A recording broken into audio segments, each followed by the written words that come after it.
जब किसी महिला को पता चलता है कि उसे पीसीओएस है तो उसके दिमाग में बहुत सारे डर और सवाल उठने लगते हैं, जैसे क्या मैं कभी प्रेग्नेंट नहीं हो पाऊंगी, क्या मुझे ज़िंदगी भर मेडिसिन लेनी पड़ेगी, क्या पीसीओएस कभी ठीक नहीं होगा, क्या इससे कैंसर बन सकता है, या फिर क्या ओवरी और यूट्रस का ऑपरेशन करवाना पड़ेगा, क्या मेरा पीरियड कभी नॉर्मल नहीं होगा।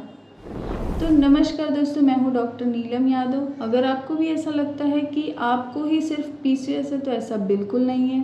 डब्ल्यूएचओ की रिपोर्ट के मुताबिक रिप्रोडक्टिव एज की हर 8 से 10 महिलाओं में से एक को पीसीओएस है।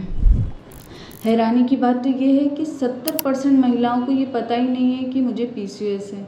रिसेंट ग्लोबल एस्टीमेट के अनुसार 170 मिलियन यानी लगभग 17 करोड़ महिलाएं पीसीओएस से प्रभावित हैं। पीसीओएस होता क्या है? पीसीओएस पॉलीसिस्टिक ओवेरियन सिंड्रोम होता है। इसकी वजह से बहुत सारी दिक्कतों का सामना करना पड़ता है।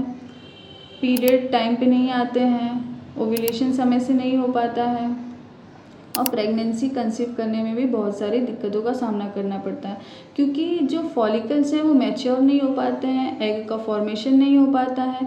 इमैच्योर फॉर्म में बहुत सारे फॉलिकल का ओवरीज में फॉर्मेशन होता है, जिसकी वजह से आपके अल्ट्रासाउंड रिपोर्ट में ये बहुत सारे इमैच्योर फॉलिकल्स को सिस्ट नाम से प्रदर्शित किया जाता है, बल्कि ये सिस्ट नहीं होता है, ये इमैच्योर फॉलिकल्स होते हैं।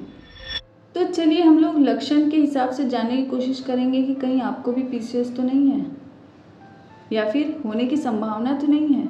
अगर आपको भी लगता है कि आपका पीरियड हमेशा इरेगुलर है या फिर लेट है, जैसे 2-3 महीने से आपका पीरियड नहीं आ रहा है, मुंह पे, ठोड़ी पे अनचाहे बाल आ रहे हैं, या फिर फेस पे बार बार पिंपल्स आ रहे हैं, बाल गिरने, बाल पतले होने जैसी समस्या महसूस हो रही है, वज़न बढ़ या घट रहा है तथा प्रेगनेंसी प्लान करने में ओव्यूलेशन से जुड़ी दिक्कतों का सामना करना पड़ रहा है, तो ये आपको संभावना हो सकती है पीसीओएस। तो पता चलता है कि आपको पीसीओएस है तो पैनिक होने की बिल्कुल भी ज़रूरत नहीं है, क्योंकि ये कोई इमरजेंसी कंडीशन नहीं है। इसे हम आसानी से मैनेज कर सकते हैं, जिससे भविष्य में होने वाली गंभीर बीमारियों से हम बच सकते हैं। तो सबसे पहले हम लोग क्या करेंगे? सबसे पहले आप अपने पीरियड्स का रिकॉर्ड रखना शुरू करिए। कैलेंडर, मोबाइल ऐप में अपने पीरियड्स की डेट लिखिए, नोट करिए, जिससे आपके डॉक्टर को आपकी साइकिल समझने में मदद मिलेगी। दूसरा, आप अपनी लाइफस्टाइल पे ध्यान दीजिए। रोज़ाना 30 से 45 मिनट वॉक करिए, एक्सरसाइज करिए। तीसरा, अपने प्लेट को मेंटेन रखने की कोशिश करिए कि हर मील में आप प्रोटीन रिच फूड, हरी सब्जियां, सीजनल फ्रूट शामिल कर सकें, और साथ में शुगर ड्रिंक, कोल्ड ड्रिंक और फास्ट फूड को अवॉइड करना है। और आपको रोज़ाना 7 से 8 घंटे अच्छी नींद लेनी है। अपने स्ट्रेस को मैनेज करने की कोशिश करना है।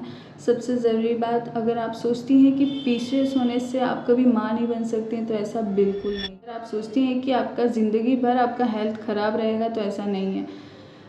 रेगुलर फॉलोअप, डॉक्टर की सलाह, अच्छी लाइफस्टाइल से काफ़ी महिलाओं ने अपने सिम्टम्स को मैनेज किया है और उन्होंने प्रेगनेंसी कंसीव भी किया है। इसीलिए पीसीओएस से डरना नहीं है, उसे समझिए और उसे मैनेज करने की कोशिश करिए।